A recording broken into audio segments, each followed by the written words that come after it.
Greetings. This is another battle report using my Rising of the Clans rules developed for the Jacobite Rebellion. I just finished a brigade of Hessians that I wanted to kind of test them in battle, and so I used a system of basically randomly selecting the units and where they would come in, and this time they all entered at the same time. But this is part one of the video. I basically have 5 turns, and just love sharing this with you. I enjoy these rules. I selfishly made them for myself, and I've primarily play solo games with this, though I have used it at a convention that it went over really well. And then I have some former students that I've played at least 3 or 4 games with, and they really enjoy these rules as well. So it's kind of a smattering of General Day Brigade, sharp practice, regimental fire and fury. A lot of these different rule systems just kind of been cobbled together to create the experience that that's going to unfold for you now. So anyway, I hope you enjoy the video. And please leave your comments or any questions you have, and I'll get back to you. Thanks. Turn 1 saw Colonel Stapleton and his French move exceptionally well. They all got 3 initiatives, so they moved up, and then MacDonald got the same result, and so he's been able to move up on the right flank and support them. Roy Stewart, on the other hand, rolled an 11, which means that was the end of his initiative, so he wasn't able to do anything. He's detached a small contingent, a little task force, his battery and one of his regiments to the aide-de-camp to basically assist Murray in attacking the Dutch. Murray got off to a good start. He rolled well. He's got 3 initiatives for that clan as well. But then he stalled by rolling an 11, so quite a bit of distance between him and the other regiment up there. So that's the beginning of the battle. It's a very formidable line that the Jacobites are going to try to assault, and so now it's on to move 2. On turn 2 over here on the Jacobite left flank, the French were able to advance. Their artillery was very effective in hitting that Hessian regiment. The others moved up but weren't able to fire. They wanted to stay out of close range. However, the Hessians took advantage of that and poured a volley into this regiment, inflicted 2 casualties, and then a very effective close range volley at this regiment, inflicting 4. However, they're in a very vulnerable position. They're unloaded, and cavalry and elite infantry is there. Over here, Stewart finally got his men up and at him, and so they got to get here, and they're perhaps within striking distance of Lascelles' brigade. The aide-de-camp was able to get his gun up here unlimbered. John Roy Stewart, his men moved up. They did take a volley from that Dutch regiment, lost 2 figures, but their artillery is now unlimbered, ready to support.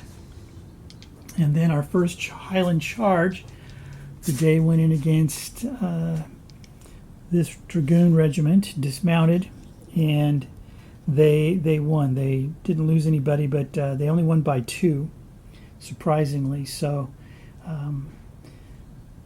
there's support there, and this regiment's pretty much all by itself, taking on an entire brigade of cavalry, so we'll see what happens there. So very interesting turn 2. Actions picking up pretty quickly, and now we'll move on to turn 3. Turn 3 saw some savage fighting all along the line. Over here, the French really gained the upper hand, the Jacobites. The Canets regiment suffered from artillery fire. Then they took a volley from this French regiment. And so they're disordered, they're worn, this Canets is. The Prince Frederick regiment, unfortunately, when the card came up for Kniphausen and the Hessians, he rolled a 12 on his first initiative roll, that means they weren't able to do anything. They weren't able to prepare and reload. So the Prince Frederick Regiment had to take a charge from MacDonald's cavalry. MacDonald's cavalry suffered 1 casualty, and the Prince Frederick Regiment suffered 4 casualties.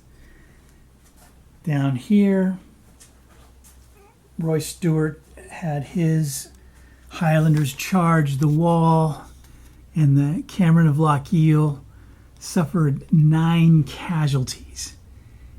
It's a veteran unit facing them. They fired off a volley, and in the melee they were driven back and they're disordered. But this clan was able to rout the battery there, but didn't want to continue to advance. And then when the sales card came up, he activated his 2 supporting regiments, so they've come up to support the line. Murray's card came up, and Murray charged 2 of his clans into a Dutch regiment, and the clans took casualties going in, but they won the melee. They basically drove off that battalion from the field. They were routed. They held their ground because they couldn't quite reach the next regiment. When the Dutch turn came up, they brought up their next regiment and poured more fire into these clans. So these clans are basically on the verge of collapse, taking heavy casualties. Roy Stewart's, the aide-de-camp's card came up. He fired canister into this regiment, and they inflicted 3 casualties on them, but not before they fired a volley into Gordon of Glenbucket's regiment, and they suffered 4 casualties. So they're down to 25%, and they're now worn. And basically, these guys were only able to regroup. And then when Legionnaires' card came up, he wanted to charge with this regiment, but he rolled a 12 on the activation roll, so they just basically are going to sit there. So very eventful turn. Not as successful as the Jacobites would like, I'm sure, as they inflicted some casualties, but Lascelles proving to be a stalwart with his government, British soldiers here at the stone wall. That's going to be a tough nut to crack. But up here on the government right, the Hessians are being overwhelmed by the French. So we'll look what happens in turn 4. Turn 4. If one didn't know better, one would believe that some of these commanders have had some liquid courage. 2 turns in a row now, Kniphausen, commanding the Hessians, desperately needed his card to come up first. And for the 2nd turn in a row, Kniphausen's card came up first, which gave him a chance to perhaps untangle his soldiers up here. But on his first attempt, he rolled an 11, which meant that nothing could happen. When the French finally got their turn, the Cannots regiment was here. This battalion fired a volley, charged, and Cannots disappeared. This regiment was able to come up and pour another volley into the Prince Frederick Regiment. Now MacDonald, on his end, was only able to roll for 1 initiative on each of his cavalry regiments, and so all they were able to do was to basically become disordered. But on the final initiative roll for Stapleton, the Royal Écossois got 3 initiatives and were able to march in column and then form line. So they're now within striking distance, musketry range of the camp, which is the ultimate objective of this battle, is to capture that camp. Here in the center, Roy Stewart. The incompetence doesn't just affect the Allied side, it also is affecting the Scots. And so Roy Stewart, whose Cameron of Lochiel's men had just suffered terribly in the last exchange, tried to order them back, again, rolled high. And so his 2 regiments just sit before the walls, just an inviting target for those very well drilled men. Murray basically also was not able to, his luck was that the Dutch card came up first. That battalion got to fire yet another round into his men. They suffered more casualties, but when he got the initiative finally, he was able to pull them back. The aide-de-camp ordered his men in, hoping to take advantage of the fact that the Dutch were disordered, but they only got 1 initiative and they came up short. So they will have to take another volley. And then finally over here, Ligonier, I don't think it's so much his leadership as it is just that his men are terrible. Tried once again to get his conscript cavalrymen to charge, to countercharge, to kind of really put some pressure on the Jacobite flank, and he rolled a 12. So nothing happened. So that's the end of turn 4, and we'll move on now to turn 5. This turn 5, saw Knyphausen's command up on the hill completely obliterated. The Ruth Regiment was able to charge. They won the melee 4-0. That destroyed Prince Frederick's regiment.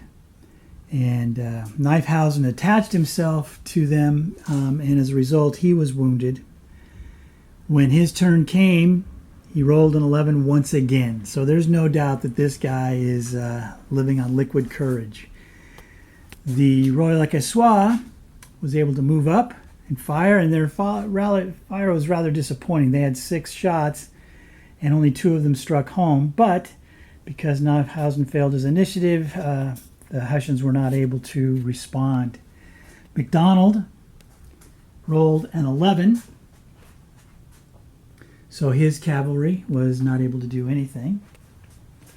Then Stuart was able to finally pull back his clans, but you can see that especially Cameron and Blockhill, they're worn. Lasselle went on his turn, basically advanced that regiment, and very effectively they fired, and now this regiment, Kilmarnock's foot guards, are down to 75% of their normal strength. Over here, the aide-de-camp was able to pull back his Gordon of Glenbucket's regiment. The artillery fired and inflicted 3 6s, so that disordered them. Murray was able to pull back his forces without sustaining any more damage, but you can see that Lady McIntosh's regiment and Lord Lovett's regiment are both worn, so Murray's men are not doing too well. And then finally, Ligonier got his cavalry. He remounted one of his dragoon regiments and got the other 2 to come forward, so they're on the move, and so they could pose a real threat. They'll move quickly. Once they get over this wall, you can see they've got only 1 regiment here securing the flank, so that could be disastrous. The other thing that Lasselle did, seeing that he believes that he has this very well in hand, this wall, this possession, he's going to designate one of his regiments to come over here, line up against this wall, and threaten the flank of the French to stabilize this situation here. Remember, this is the prize, this camp, and the French, basically suffering very little, are coming. So anyway, very exciting turn, lots of action, fun game. And this is literally only maybe about half, maybe a little over half of the figures that I have available. So you can see it. Lots of variety and options for me, which I'm enjoying very, very much. And there's the drunken Knyphausen. Probably again, got wounded and didn't even feel it because of his condition, sodded condition. Okay, so now we'll move on to turn 6. Well, that concludes part one of my after action report on the taking of the camp. It's still very much up in the air as to who's going to win this battle. The French are really pounding the Hessians, but along the rest of the line, the Jacobites have not fared very well. Their clans, which usually are very powerful, have really met their match in the regulars of Lascelles' brigade and the Dutch. And then we'll see what the government cavalry can do. Again, they're not very good troops, but there's a lot of them, and there's not much holding them back. So I would imagine the next 2 or 3 turns will decide the outcome. And as soon as those are finished, I'll post the second report. But thanks so much for watching. Please post a like or a comment, and we'll see you for part 2.